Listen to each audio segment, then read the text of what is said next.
Sinimulan na ng LTFRB National Capital Region ang muling pag-iinspeksyon sa mga school transport services kalisabay po ng muling pagbubukas ng klase para sa school year 2026 to 2027. Kahapon ininspeksyon ng LTFRB NCR mga accredited school services ng Lasal Green Hills sa San Juan City.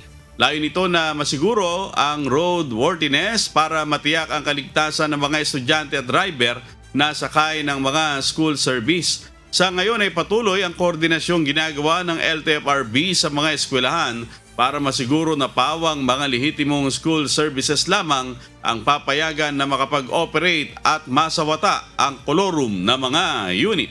Hotdog!